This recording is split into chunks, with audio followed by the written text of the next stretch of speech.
రాజకీయ భవిష్యత్పై స్పందించారు ఎమ్మెల్యే రాజాసింగ్. తానే పార్టీలోకి వెళ్లడం లేదని క్లారిటీ ఇచ్చారు. ప్రజెంట్ ఇండిపెండెంట్ గా ఉన్నానని, కేంద్రం నుంచి మంచి నిర్ణయం వస్తే చాలన్నారు. బీజేపీ అధిష్టానం ఏ నిర్ణయం తీసుకున్నా కట్టుబడి ఉంటారన్నారు రాజాసింగ్. ఎమ్మెల్యే పదవికి రాజీనామా చేయమన్నా చేస్తానని చెప్పారు. నేను కాంగ్రెస్ కానీ బీఆర్ఎస్ కానీ ఏ పార్టీలో కూడా నేను చేరను. నేను ఫస్ట్ ఒక హిందూ.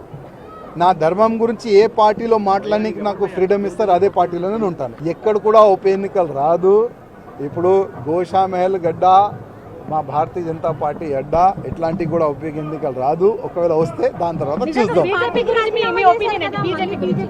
బీజేపీ పార్టీ అంటే ధర్మం గురించి, దేశం గురించి, సమాజం గురించి మంచి పనిచేసే ఒకటే ఒక పార్టీ, అది భారతీయ జనతా పార్టీ. ఇవాళ నేను పార్టీలో లేను, కానీ నేను సచ్చే వరకు ప్రధానమంత్రి మోదీ గారు కానీ, అమిత్ షా గారు కానీ, యోగి గారు పనిచేసే వాళ్ళే కార్యక్రమాలను నేను ప్రచారం చేసుకుంటూనే ఉంటాను. ఇప్పుడు అమిత్ షా గారు నాకు కాల్ చేస్తే నేనంతా పెద్ద కాదు. జస్ట్ కేంద్రం నుంచి ఏదైనా ఒక మంచి మెసేజ్ వస్తే చాలు.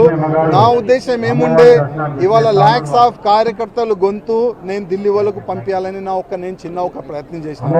దాంట్లో నేను ఫెయిల్ అయ్యాను. ఎవరితోని నాకు శత్రుత లేదు. ఎవరు కూడా నాకు ఇప్పుడు ప్రెసిడెంట్ కానీ ఎవరు కూడా నాకు ఏ ఇబ్బంది కూడా లేదు.